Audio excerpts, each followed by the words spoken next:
It's time for this week's episode of Brandon Sports Talk, featuring in-depth interviews from those who are trending in the world of athletics. And now, here's the host of Brandon Sports Talk, Brandon Pate.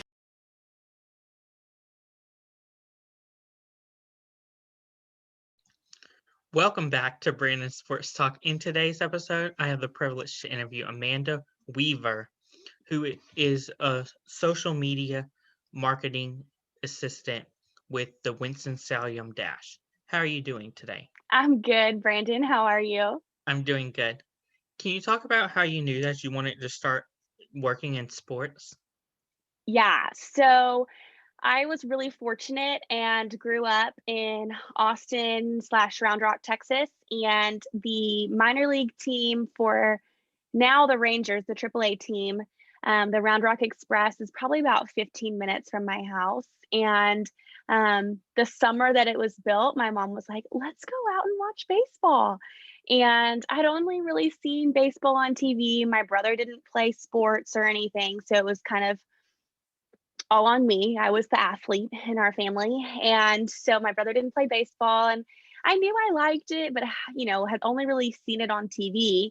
And we went out to the game, and I just fell in love with the atmosphere of minor league baseball and baseball as a game. And so we ended up doing outings to the Express as a family fairly regularly throughout the season. So, I think the least amount of times we went out there in a year was probably like 5.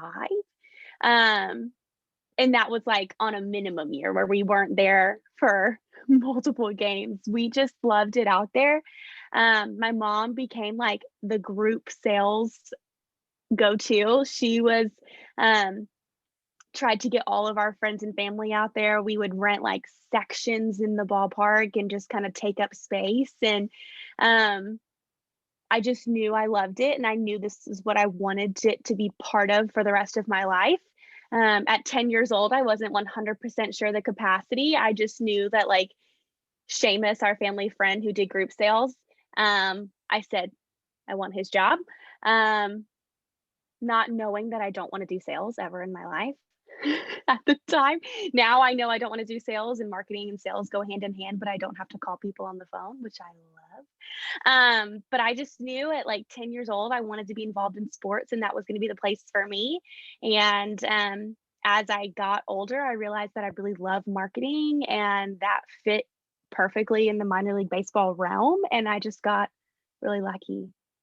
That's wonderful. How did you get the job at Winston-Salem Dash? Yeah, so it's a very fun story.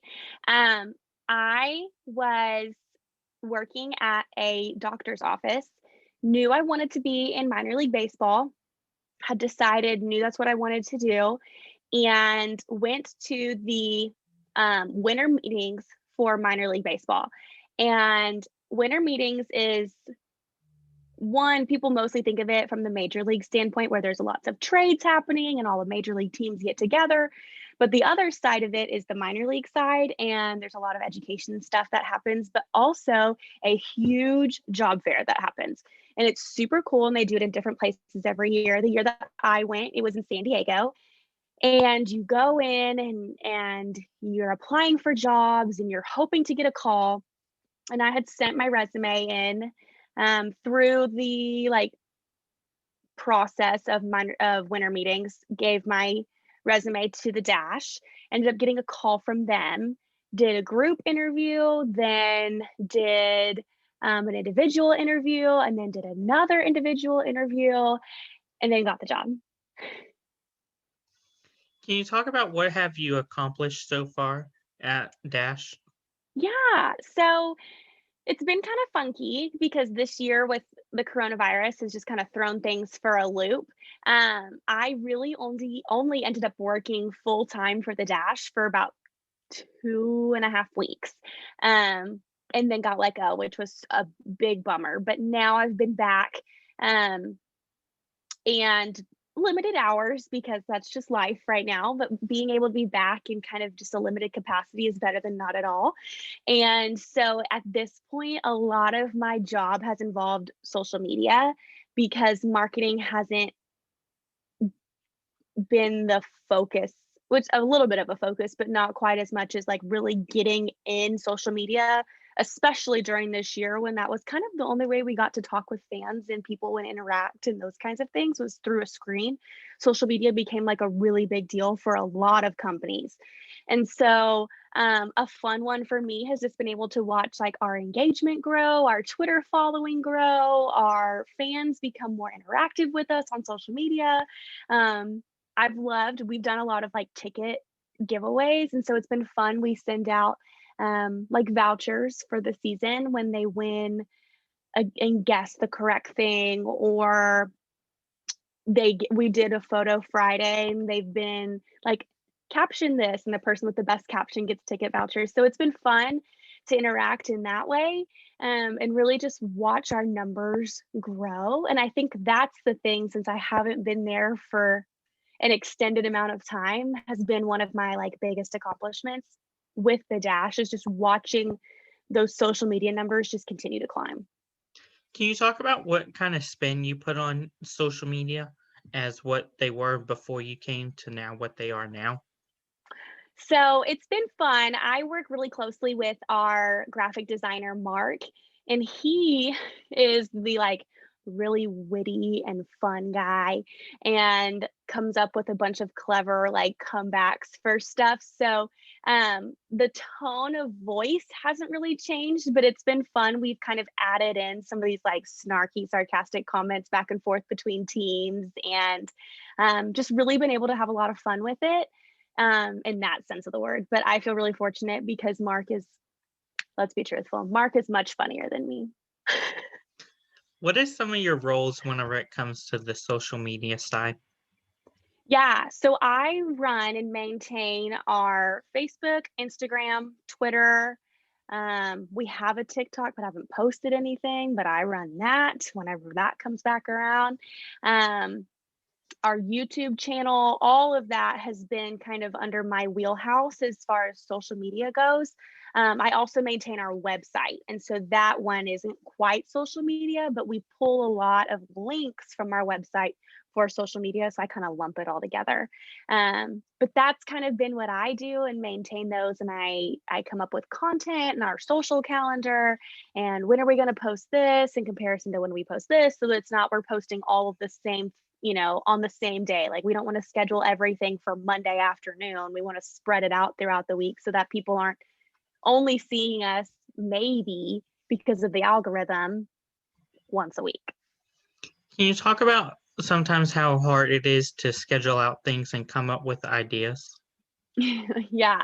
I think if you're a creative, that sometimes you kind of hit a slump or you hit a roadblock and you sit there and you're like, I don't know what to post, or gosh, I don't know what to do. Like, oh, and so you have to sit there and really kind of hash it out with yourself, which is where it's been really fortunate. I feel very fortunate to have Mark and my entire team at the Dash, because I'll message one of them and be like, I'm stumped and I don't know what to write and I don't know what to say and I don't know what to put here. And that's when they're like, oh, well, let's throw in a merchandise campaign, or let's throw in like, right now we're doing like a what if is what we're calling it, on the Dash Twitter, and it's like, and our Instagram.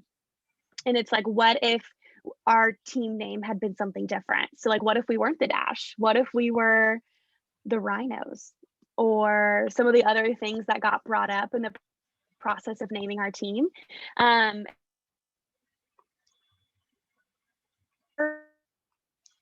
CJ is very, very in love with social media. So I also feel really fortunate because he understands how important that is. And a lot of people don't. And so I just feel very fortunate that when I hit a roadblock, I have lots of people to turn to, and it's not just all on me. Can you talk about what are some of your future plans whenever it comes to social media and marketing? Yeah, like for personal, ideally, I would love to be the VP of marketing and just kind of take over that realm and just own it and have a lot of ownership with that and kind of just be the head. Um, Eventually in the future, I think it'd be very cool to be the front office GM for a minor league team. There's lots of women in minor league that run a front office, and I just admire them so much. So to be on that list would be really cool. But I also would be very happy to just be the vice president of marketing or the director, and just kind of live in that house because I just love marketing so much. Can you talk about what the day-to-day is of being a marketing correspondent?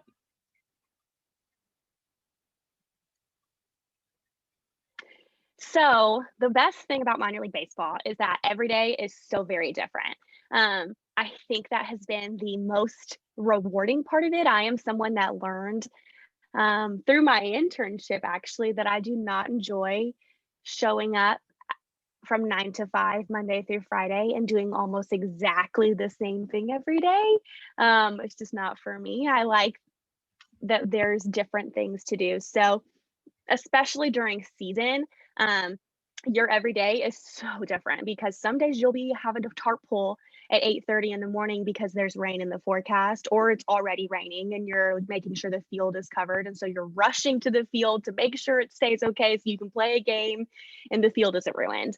Or sometimes I have meetings with clients and we get to be really creative and that's really fun for me. Or some days it includes just I get to do a lot of social media stuff. And so it's really fun that I don't have the same thing every day. Statement, I get in at 9 o'clock in the morning and I check my emails and I get everything in order and I schedule stuff and I sometimes don't schedule things because I want them to be organic. And you just kind of make those decisions. But um, every day is different, and I think that's my favorite part about my job. Can you talk about, of course, how it is running a social media sports business? Yeah. So social media is really cool to run from the sports side of things because we have, I truly think, the best fans. Um, they interact and it's fun, and I've learned run side of a social media. Of course, people are like, yeah, I learned a lot running it for my own. I made mistakes and da da da. But it's been really fun to learn and adjust and see what our fans like so we can tailor our social media to their likings. And so it's become this cool thing of like sometimes stuff works and sometimes stuff doesn't, but every time you post, you're learning something. And so that has been very awesome and eye-opening. And I've learned a lot from that because when you're tweeting or posting from your own personal account, you're like, I'm going to post what I want to post because it's me versus as a brand account, you're learning and adjusting and making sure that the content people want to and really is like the main thing that you learn when you step into a brand role is that you focus on like how can we help our fans, give our fans things, and it becomes more about them than about you. Can you talk about whenever it comes to social media, and do you have to always like check on like Twitter or Instagram whenever it comes to the Winston-Salem Dash? Yeah, I am on the Winston Dash. I'm on the Dash Twitter all the time. I mean, just throughout the day, I hop on and check things. On Instagram, I'll hop on and check stuff. Mostly Twitter because Twitter moves so fast. And if you know anything about Twitter, you know that memes come and go like lightning. And if you're not on there and you don't catch it at the right time, you're kind of out of luck. And so that's been something that I've also learned because I didn't really do memes on my own personal page unless I was like, oh, I'm really clever and can think of something right now. Because sometimes, you just can't. This is where Mark comes in because he's great at this stuff. Okay. And so if you're on Twitter and you see this, and it's important for you to hop on it so that you can stay like culturally relevant. But also there are things that you'll see on the internet that's really funny, but I don't know how to adjust that to make it on our brand and, things like that. So you take it with a grain of salt, but I'm on Twitter all the time. I like to joke. Social media never sleeps, and neither do I. Um, of course, I sleep. I'm a big napper, but it's kind of that idea that social media moves really quick, and on it at the right time, you might miss something. What is something that you learned that you didn't know before you started as a social media marketing correspondent?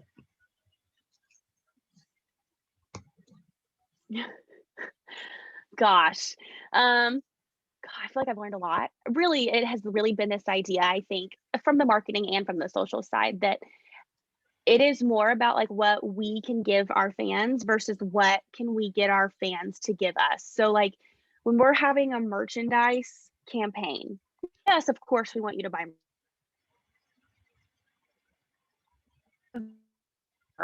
It's about the line of like, hey, Christmas is coming up and your mom needs a new sweatshirt. So what you should do is buy her a Dash sweatshirt. And it's learning and phrasing and tailoring things almost to be like, hey, you have a problem and we have the solution. And getting that kind of thing. I've also just learned a lot about our Dash fans and what they like to see.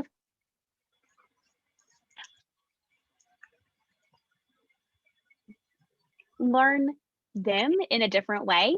But yeah, learning that it's more about your fans than about what you want to push will be the biggest and change when it comes to your marketing and your social media campaigns. Can you talk about what advice would you give future sports marketing correspondents and social media? Be yourself. I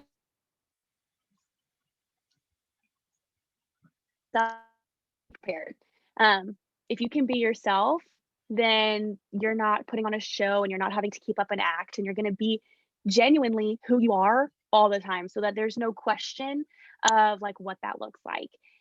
And then be prepared as best as you can. Life will throw you curves and you will not be prepared for them. Like that is a given. But if you can go in and be as prepared as possible, whether it's an interview, whether in your stuff for social media campaign, being prepared, you will walk in there confident and also walk out confident, even if things don't go as planned, because you went in there the best that you could, even if it falls. And that's okay. It's also another thing. It's okay to make mistakes. Everyone does them. And if you make mistakes, it means you're trying. That's wonderful advice. Where can my listeners find you at on social media along with Winston-Salem Dash? Yeah, my personal Twitter, Instagram is at Amanda M, as in my middle name is Marie. It's Amanda M Weaver. And then my Twitter handle and Instagram handle for the Dash is WS Dash Baseball. And you can follow along and keep track. And